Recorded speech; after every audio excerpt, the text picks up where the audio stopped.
Hi, I'm Peter.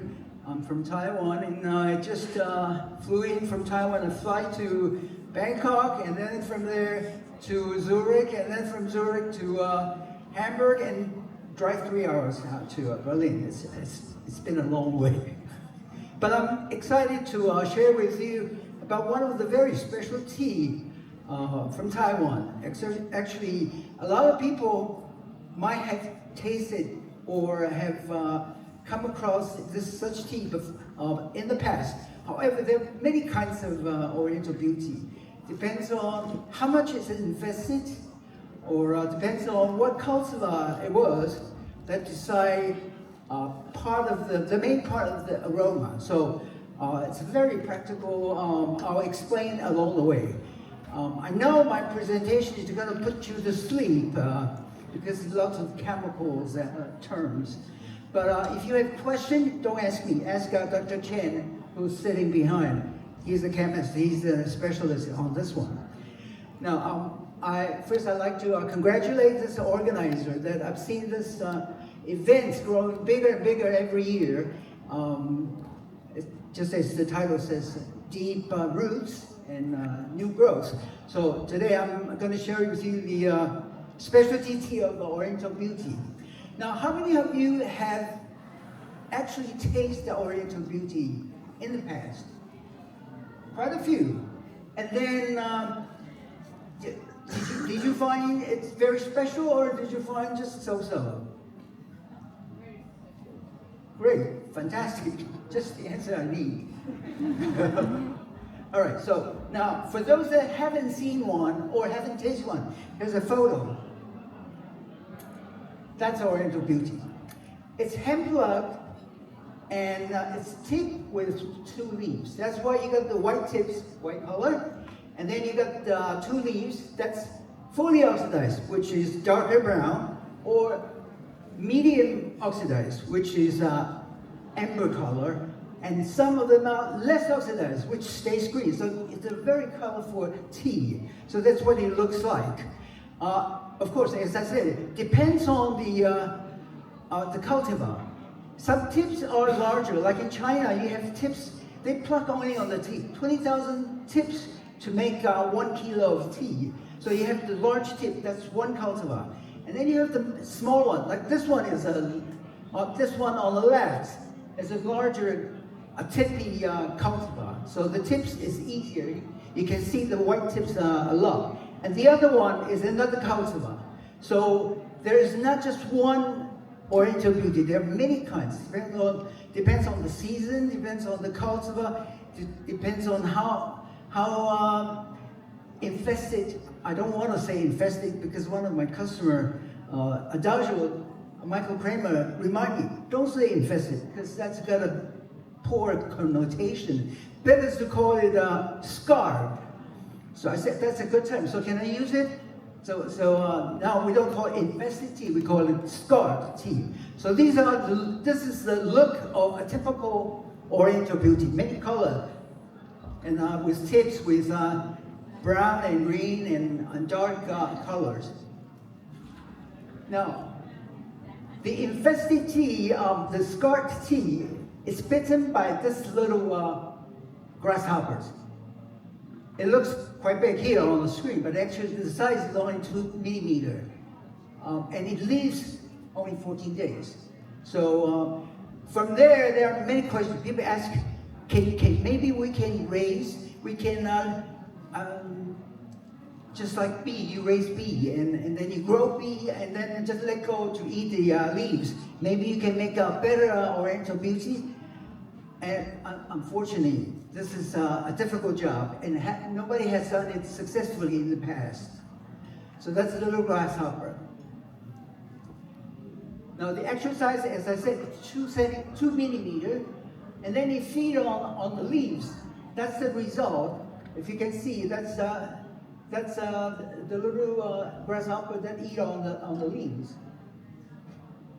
I have another picture that may show the better quality. Okay, this is the infested leaves. The original leaves is whole leaf like that. And this is after infested, it curves up, it doesn't grow any further. and the look is very poor. In the beginning, at the very beginning, people think, no, we failed this season because all the leaves are bitten by these little grasshoppers. So they don't think they can make good tea out of it.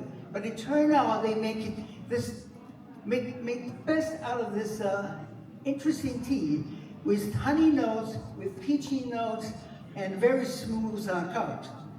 And people tend to think that maybe it's the saliva of this little grasshopper that mingle with the leaf, the juice of the leaves. But it turned out that scientists found that the plants, typically they have a defense system. Once they are shaken or in a very dry weather, they tend to save lots of moisture inside the fruits or inside the leaves. And for the tea bush, the same thing. Once it's bitten, it will generate this self-defense mechanism. Typically it's jasmonic acid related. And after the oxidation of jasmonic acid after it oxidized, that would give you a terpene smell, green floral smell, which would attract spiders to come and save the leaves. It means that once the leaves are fed on by the little grasshopper, then they immediately generate this jasmanic acid, and then it would attract spiders come, and they would think that there's food there, so they go and then eat the little grasshopper. I have another one that might show you a better.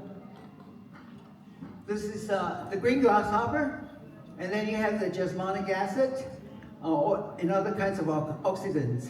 And then they issue the floral note and fruity notes, and then attract the spiders, and then the spider find there's food.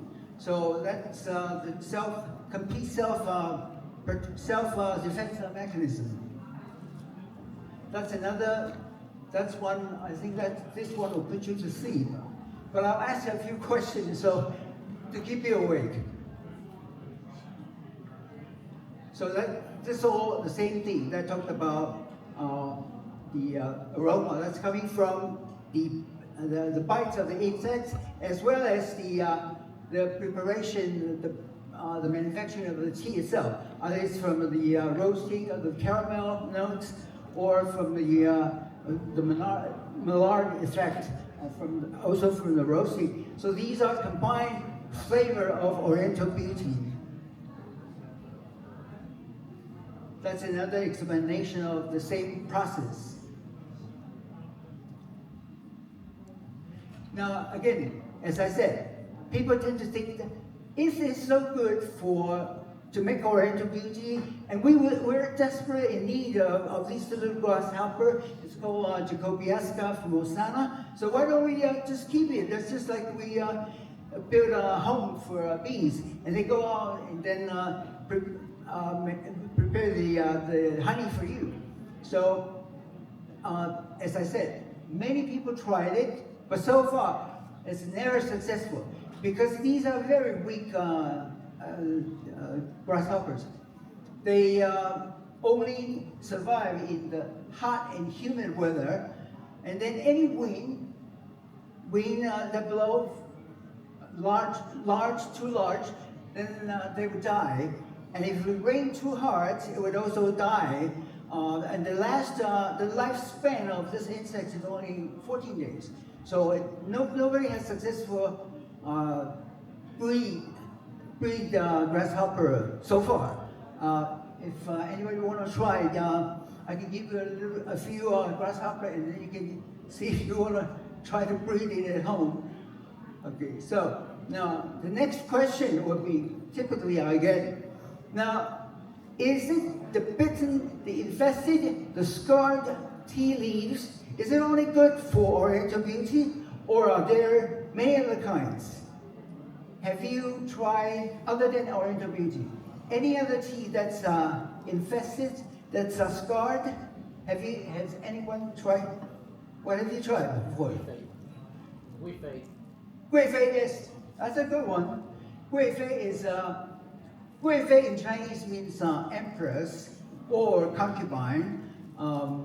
It's a infested scarred tea. However, typically it's rolled into ball shape rather than twisted shaped like Oriental Beauty. So that's different. So great Empress Oolong. Any others? China Beauty. Never heard. Oh, sorry, I'm just kidding. Yeah, China Beauty, Oriental Beauty, Asian Beauty. I would consider that they're the same. So you say 蜜香红茶, honey black tea, yes. So for many years I keep saying that, and I'm biased of course, I keep saying that Taiwan tea master makes the best tea, most sophisticated tea, and I got a lot of challenges. And my reasoning is this. For Japan tea maker, they're very simple. They make green tea. They also make very Fuji black tea, but usually it's only black tea. They don't have to worry about it. It's all machine done. So they make green tea only. Now for Kenyan or for say Indian, they make black tea. It's fully oxidized. You just let it oxidize and you become black tea. But for Taiwanese tea masters, the reason they become so sophisticated in production and skills is because they have to sit up whole night. They sit up whole night just to make sure that it oxidizes to the point that they want. Let's say if they want medium oxidized, which is oolong, the lighter one, baochong, puchong, oolong, which is only 15%. This is not scientific, this is only an estimate. 15% oxidized, then it's a green note, but it's a green oolong, green type of oolong. So they have to sit up and then make sure that this is the right point. This is when the aroma or chemical compound become available, and then it reached the maximum, scientifically reached the maximum. So they stop, they kill green, which means add heat to stop the enzyme from continuing oxidation. If they want to make a high mountain tea, they would say let it oxidize and sit up, wait, and stir until it reached, say, 25% approximately, and then decide to kill green to stop the oxidation from continuing. And then if they want to make Oriental Beauty, they would wait until it's 75% approximately oxidized, and then they add heat to stop the oxidation. Now, honey black, and then one more task is that they have to decide every day, depends on the weather, depends on the season, they go to the garden, our farmer, our tea masters, go to the garden, they see, okay, it's all infested. Now, through their mind, their reasoning, they decide, maybe I'll make, if I have enough labor to pluck the tea, hand pluck the tea, then I'll make Oriental Beauty. If I don't, maybe I can do honey black, the one that you're referring to. Honey black, which means that it doesn't have to be one to two leaves. It could be machine cut, it could be 3 leaves, 4 leaves, depends on how good of the quality you want it to be. So they go through this reasoning process in the morning when they see the garden. It doesn't have to be in the morning. I mean, a few days ago they see the growth, see the infestation, or see the situation, the weather. They do higher or lower oxidation. They do infested tea, or they do honey black, or do guifei tea. So it's a complicated process. Unlike most other tea makers, I think they can go to sleep and eat at night. But in Taiwan, most of the tea masters don't get to sleep. So I hope that convinced you. But if you still want to challenge me, you're welcome. All right, so usually it's nature, it's not nurture. And then other than making into Oriental Beauty, we do have people making into honey black and Empress Oolong or Guifei Oolong, as you name it. Right, so are these the only teas? Are there any other teas that you have tried? The infested tea, the scarred tea, Any other tea that you've tried? I think the speaker before me, they were deciding on the judging on the quality of the tea. You don't always, in reality, you don't always have the best leaves. You don't always have the best weather, and you don't always have the best temperament. Maybe the tea master had a big fight with the wife last night, or husband last night, and then this morning they don't feel like the patient to make fine tea. So everything affects this quality of the tea. So other than Oriental Beauty Honey Black and Empress Oolong or Great Fei Oolong, any other tea that you've tried? Infested? White tea. White tea, yes, that's a good one. White tea. So this is these are different kinds of infested leaves that make into, of course, honey black, which we mentioned, and this is the Great Fei. This one is the Great Fei. On the right, as I said, it's not twisted shape, it's rolled shape. And this is typical Oriental Beauty, and that's what cups look like the liquid looks like in cups. So there are many others, like Oriental Beauty. Some people use it for green tea, and I've tried it. Actually, it's not bad. Even though green tea, typically in a competition, people will look at the color of the cup. They don't want any, they want green, pure green, clear green. But after it's infested, you want to make it into green tea. It tastes good. However, the color, the color of the cup doesn't look as green as it should be. So if you don't mind that, people do make it into green tea. And then baozhong I've never tried, but they do have people make into infested tea leaves into baozhong. So they are actually more than Oriental Beauty, more than honey black, more than Great Fei Oolong. And people nowadays they use Oriental Beauty, grind into powder, put it in the pastry. So they have this Oriental Beauty tea cookies. I'm sure this is probably not the best quality. Maybe not as much infested as you want it to be. So these are less expensive Oriental Beauty. Otherwise, this cookies would cost you 100 euros probably. And that's the bottle tea, which is my impression is not as popular here. RTD market it's not reaching its minimum market requirement yet.